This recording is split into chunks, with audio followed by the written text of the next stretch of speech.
As a child, I believed families were supposed to lift each other up, but growing up I discovered that some families are built on pedestals where only one person gets to stand at the top.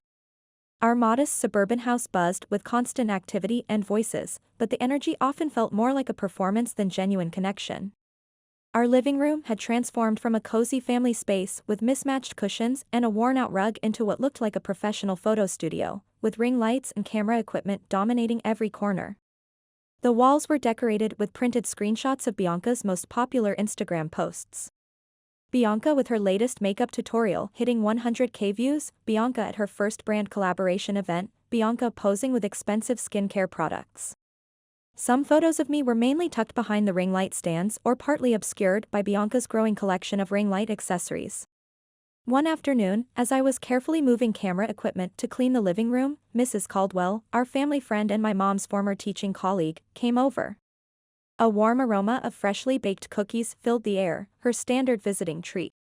"Hi, Margaret," she greeted, enveloping my mom in a hug. "How are the girls?"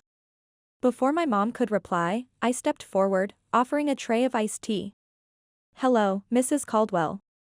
She looked up, her eyes brightening as she noticed me properly. "Oh, Natasha. Look at you, so grown up and responsible." "Thank you," I responded, feeling a genuine warmth in my chest. My mom quickly interjected, "Wait till you see what Bianca's been up to. She just hit 50,000 followers." On cue, Bianca glided into the room, her blonde hair perfectly styled and makeup camera ready even at home. "Mrs. C," she exclaimed, striking a pose before giving her a careful hug that wouldn't mess up her contouring. Mrs. Caldwell smiled politely, though I caught a flicker of something in her eyes. "My goodness, Bianca. You certainly know how to present yourself." Bianca beamed, immediately pulling out her phone to show her latest posts. The conversation flowed easily after that, Bianca scrolling through her feed and showing off her engagement statistics and brand partnerships. At some point, I tried to join the conversation, mentioning my recent work helping a family reunite through the social services department. My mom waved her hand dismissively. "That's nice, dear," and immediately redirected the topic back to Bianca's latest sponsored post. I could feel that familiar tightness in my chest, the desperate need to matter, to be seen as more than just background noise. As the afternoon sun streamed through the window, highlighting the camera setup, I overheard my mom's voice drop to a whisper. "Honestly, I don't know why Natasha chose such a depressing job when she could see how successful Bianca is." Mrs. Caldwell's expression hardened. "Margaret, that's unfair. Natasha is helping families. That's meaningful work." Bianca looked up from her phone, confusion flickering across her perfectly contoured features. "I just mean," my mom tried to explain, "that with Bianca, everything just clicks naturally. She knows how to succeed." I felt my throat constrict, the weight of never being enough crushing down on me. Mrs. Caldwell, sensing the tension, tried to redirect the conversation. "Both your daughters have found their paths, Margaret. Different doesn't mean less valuable." Bianca tilted her head, her voice carrying that practiced sweetness she used in her videos. "Mom, are you saying I'm more successful than Natasha?" My mom hesitated, then reached over to adjust Bianca's hair for another impromptu photo. "You're both special in your own ways, sweetheart." Hearing those words, I quietly excused myself and retreated to my room. The sting of being constantly compared to a carefully curated online persona burrowed deep, forming wounds that would take years to heal. Balancing my social work degree with 2 part-time jobs wasn't the typical college experience most students enjoyed. Every morning started before sunrise at the campus coffee shop, preparing caffeine fixes for bleary-eyed students and faculty. Afternoons meant rushing between social welfare classes and study groups, then evenings found me shelving books at the university library. I'd drag myself home exhausted, only to find Bianca sprawled across the living room couch, surrounded by ring lights and makeup palettes, filming her latest "Get Ready With Me" video. Our family dynamics had crystallized into a simple formula: Bianca was the shining star, and I was the invisible stagehand. One evening, during a rare family dinner when our schedules actually aligned, I gathered the courage to share a decision I'd been wrestling with for weeks. "Mom, Dad, I've been thinking about getting my own apartment closer to campus," I began carefully, watching their faces for reactions. My announcement landed like a bomb in the quiet dining room, followed by Dad's incredulous laugh. An apartment? On what you make pouring coffee and shelving books? Bianca looked up from her phone where she'd been editing her latest post. What's next, Tash? Gonna live in your car? I turned to Mom, hoping for understanding. I've been saving every penny, and I've calculated the budget carefully. Mom set down her fork, her expression doubtful. Honey, you barely cover your expenses here. Do you really think you can handle rent and utilities? It's not about taking the easy path, I said, feeling my voice tremble with determination. It's about proving I can make it on my own. Bianca snorted, not looking up from her phone. Big talk from someone who's never paid a real bill in her life. Frustration boiled over, and I shot back, maybe you should try earning money through actual work instead of begging strangers for likes. She finally looked up, rolling her eyes dramatically. At least my work doesn't involve cleaning up other people's messes for minimum wage. Mom raised her hands. Girls, stop. Natasha, we're just worried about you struggling when you don't have to. I understand your concern, I replied quietly, but sometimes struggle builds character. The following days brought hushed conversations behind closed doors and Bianca's pointed comments about my poverty fantasy. But my determination only grew stronger. A week later, I loaded my few belongings into Dad's pickup truck and moved into a tiny studio apartment near campus. The space was small and the furniture secondhand, but the independence felt intoxicating. Though my family lived just 20 minutes away, the emotional distance between us felt oceanic. My decision had fundamentally shifted not just where I slept, but how my family saw me. The city lights twinkled beyond my apartment window as I hunched over a thick case file, scribbling notes in the margins. My phone's shrill ring cut through the quiet concentration, and seeing Bianca's name made my stomach clench. We hadn't spoken in months, not since our last explosive argument. I hesitated, then swiped to answer. Hello, Bianca? Silence stretched between us, unusual for my typically chatty sister. When she finally spoke, her voice was flat and emotionless. Listen. Dad's dead. The words hit me like ice water. What do you mean, dead? Her exhale was sharp and impatient. Heart attack. Sudden. The paramedics tried, but he was already gone. My chest tightened as reality crashed over me. Oh God. How's Mom handling this? Bianca's tone remained eerily detached. About as well as you'd expect. She won't eat, won't talk, just sits staring at his recliner. I closed my eyes, picturing our childhood home now shrouded in grief. And you? How are you dealing with all this? For just a moment, I heard a crack in her composure. I'm managing, but that's not why I called. Before I could process that, she launched into her real agenda. Look, I have brand commitments and content deadlines. I can't babysit Mom 24 hours 7 days. You need to come home and handle this. Her casual cruelty stunned me. She's not a burden to be handled, Bianca. She's our grieving mother. Bianca's voice turned sharp.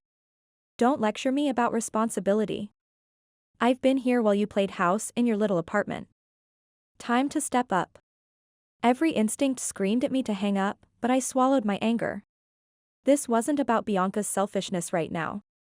Fine, I said through gritted teeth. I'll come home. But I'm doing this for Mom, not because you demanded it. Her response dripped with fake sweetness. Perfect. I knew you'd see reason. Don't take too long, okay?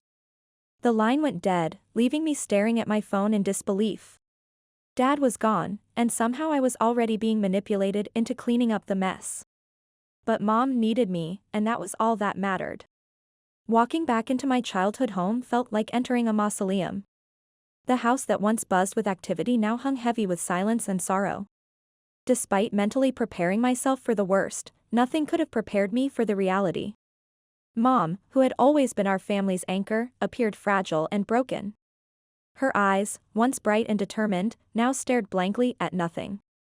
She barely registered my presence, trapped in her private world of grief. Bianca, however, remained perfectly vocal. "Look who finally decided to show up," Bianca announced as I set my bags down, her voice sharp with accusation. I ignored her barb and went straight to Mom, placing a gentle hand on her shoulder. "Mom, I'm here now. We'll figure this out together." She nodded absently, her attention somewhere far away. That evening, while I cooked dinner, I caught fragments of Bianca and Mom's conversation drifting from the living room. Words like a selfish, abandonment, and a career obsession punctuated their whispered discussion. I couldn't hear everything, but the message was crystal clear: my years of independence were being dissected and judged. Dinner was a minefield of tension. Every forkful felt loaded with unspoken resentment. Finally, I broke the suffocating silence. "Mom, I know I haven't been around much, but I'm here now, and I want to help you through this." Mom set down her fork and looked directly at me for the first time. "Natasha, it's not about now. It's about all those years when you chose your social work clients over your own family. I needed you, and Bianca was here." Bianca leaned back in her chair, a satisfied smirk crossing her face. "Some people understand what family loyalty means." The accusation stung, but I pushed back. "I worked hard to support myself so I wouldn't be a financial burden. Every time I offered to help, you said everything was fine." Bianca rolled her eyes dramatically. "Always the martyr, aren't you?" The rest of the evening dissolved into bitter exchanges and hurt feelings. The distance between the life I'd built and the family I'd left behind felt insurmountable. Later, lying in my childhood bed, I felt crushed by their expectations and wounded by their blame. Coming home was harder than I'd ever imagined. I'd always been the responsible one, the daughter who showed up when everyone else checked out.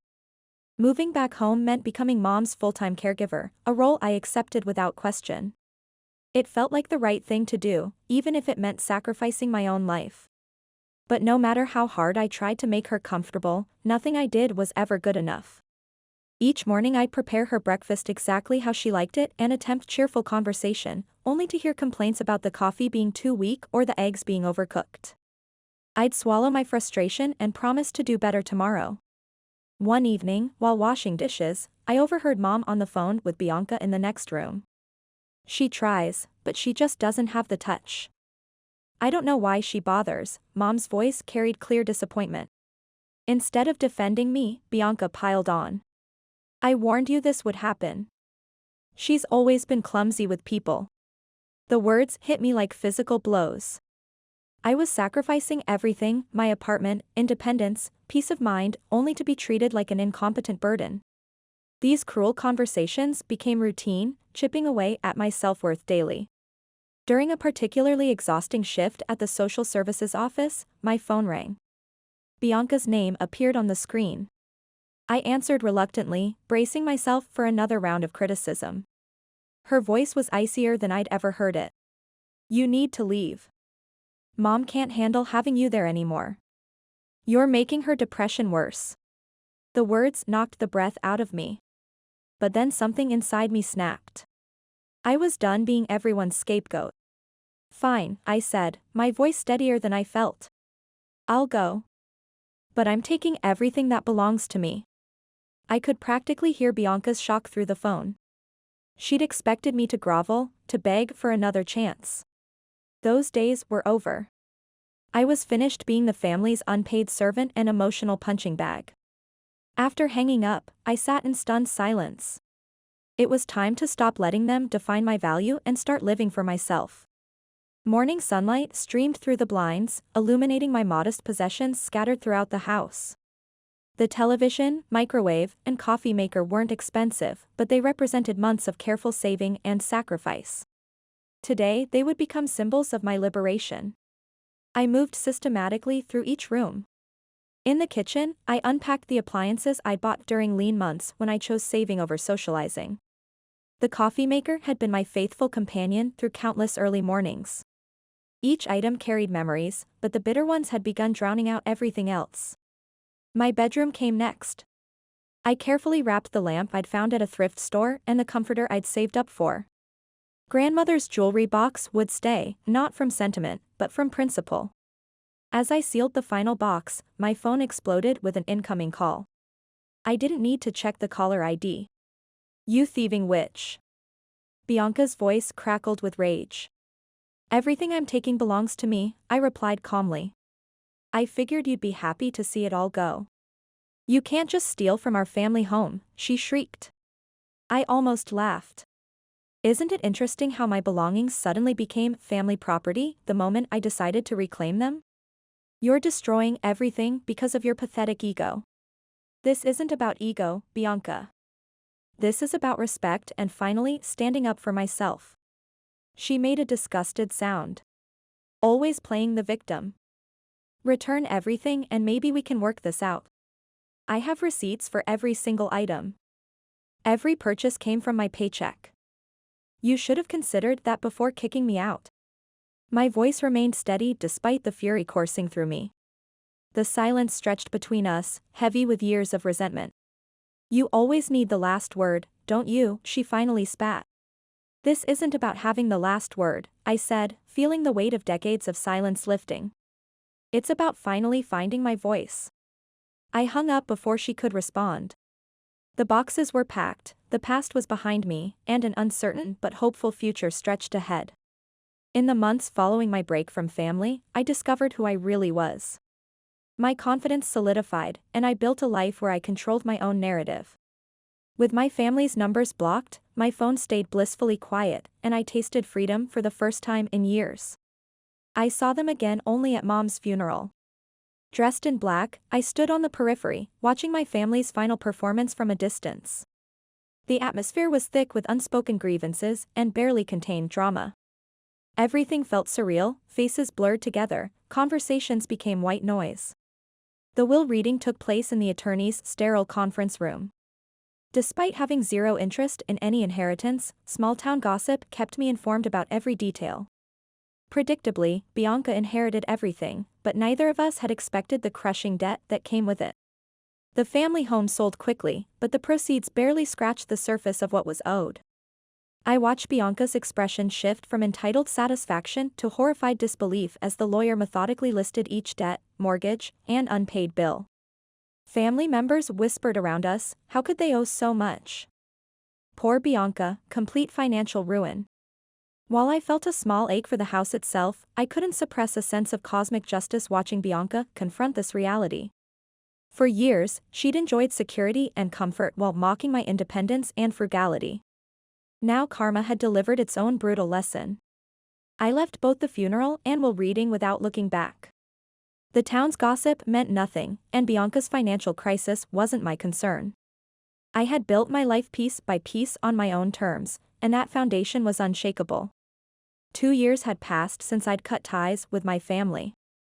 My career as a social worker had flourished, and my cramped studio apartment no longer suited my growing success. I'd been house hunting for months when I stumbled across a familiar post on social media. There was Bianca, looking exhausted and defeated, standing among moving boxes in front of our childhood home. The caption read, "New chapter ahead. #blessed. #new beginnings." The comments were full of concerned friends asking what happened. A quick search revealed the truth: her influencer income had dried up, and she was drowning in debt. I was reviewing mortgage pre-approval documents when my phone rang. Bianca's name flashed on the screen. "Hello, stranger," I answered carefully. Her voice was artificially bright. "Hey. So? I need to ask you something." "I'm listening." "I need financial help. The house has to go, and I'm completely underwater." I almost laughed at the irony. "We haven't spoken in 2 years, and you're asking me for money?" "We're family," she said desperately. "That argument didn't work when you threw me out," I replied coolly. "I'm not giving you cash, but I'll make you an offer." She waited. "I'll buy the house at your debt value."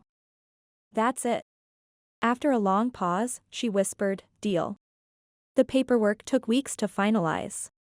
Standing in the doorway with the keys in my hand felt surreal. The house that had once represented rejection and pain now symbolized my complete independence. I renovated every room, erasing the old memories and creating new ones. Bianca never called again. In the home where I'd once felt invisible, I finally found peace.